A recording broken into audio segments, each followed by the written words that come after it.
So g'day, I was going to talk today about some of the Asian dramas I've been watching. Some of them been good, and some after I've watched them I just wish I hadn't wasted my time. Anyhow, I'll start off with the bad one first.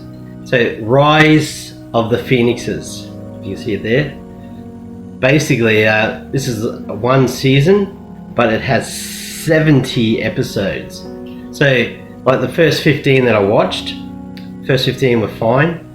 It was interesting. It's basically about Emperor and his sons, and they're all warring, fighting for the, become Emperor basically. But there's this one guy called Ninji, or Prince of Chu.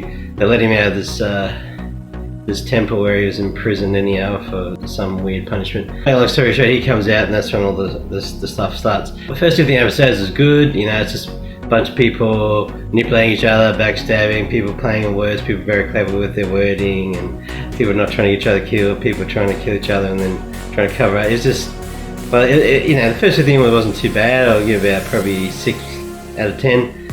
The other 15 episodes after that was like, dragged on, and kind of like I was like, this was going to be the same stuff over and over for 70 episodes, no thanks. Then I picked up again, and they brought in the other lands and all this. But initially, what it's about is about this girl called Feng Shui, and about the Prince of Chu basically, and how they sort of meet each other before they knew each other, who each other was, and how they sort of fall in love, and then they drag it out for the whole flaming 70 episodes, how they can sort of never get together. So to make a long story short, they always find a way for never to get together, and when they have the chance to get together, around episodes basically 65 to 70, those last, I wouldn't even watch them. So basically in the end of the day, like, all these people died to save her, all these people died to save Prince Chu, they all died so they could live a better life, and so what she decides to do right at the end is commit suicide.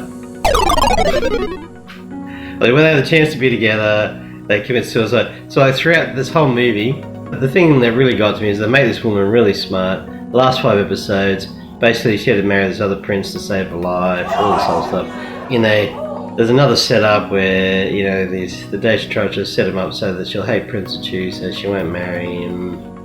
And, she's been so smart the whole time, and all of a sudden, she can't work out. It's another setup, It's just ridiculous. But anyhow, in the end of the day, that's what happens. She goes on about no one is alive. All these people died for her, gave up their life for her, so she gave a better life, so she decides to jump off a cliff, and that's how she repays them, and that's how the movie ends.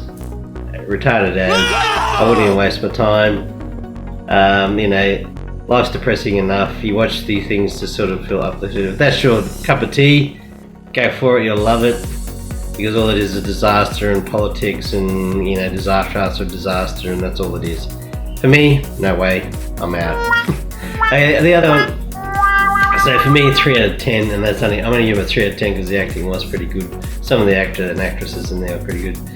The one I'm watching now is called My Country. That's pretty good. It's got a lot of politics, but it's also got a lot of action, a lot of fighting. It's about basically general trying to overthrow the king because he thinks the king's old and useless, and then about these 2 friends that sort of get divided. One goes to the Royal Army, the other one goes, the Royal Army's with the generals, but they're the ones that are rebelling against the king, and then he goes in the king's sort of lower class army, and basically there's all the stuff going on there where his other friend who's richer than him is trying to manipulate everything, and all these things. It's actually quite good.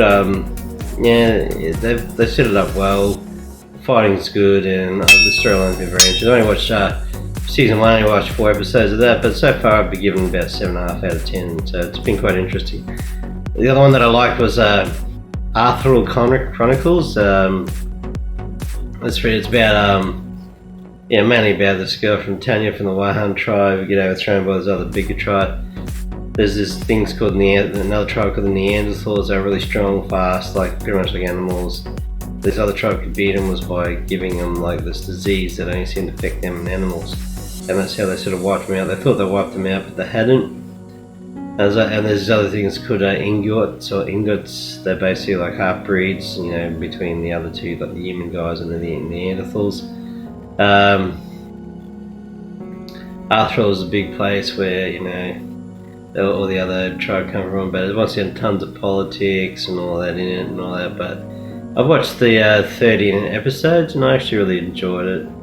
Once again, a lot of politics, a lot of manipulation, a lot of blah blah, all that stuff in it, which seems to be a real big thing with the Asians, all this stuff.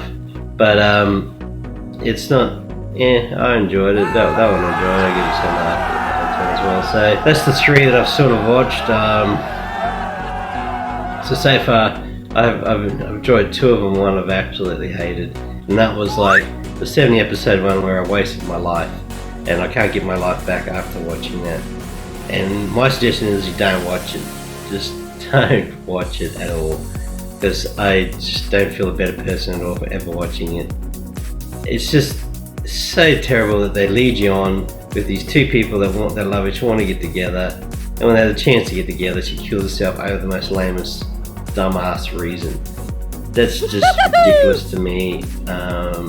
Why even do that? I mean, life is full of messed up crap. Why do you want to watch that? So this is Wazza out saying The Rise of the Phoenixes.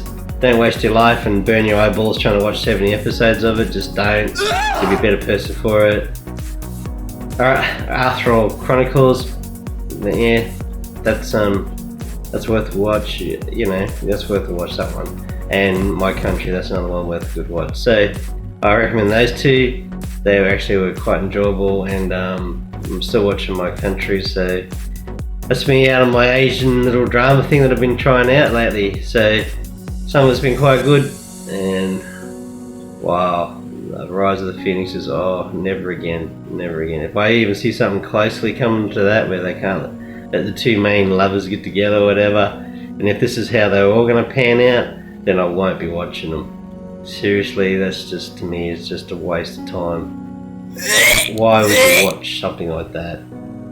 When life is tough enough, you watch this stuff to escape, to get away and feel good, not to watch it come back feeling like crap. Obviously, for some people this is their cup of tea, but definitely not my cup of tea. I watch for a good laugh, I watch for a good action, or I watch for a good storyline, I watch for all of it together, but I also like to have an interesting ending, or a happy ending, not some stupid dumbass I jump off the cliff and kill myself ending. That's Wazza out.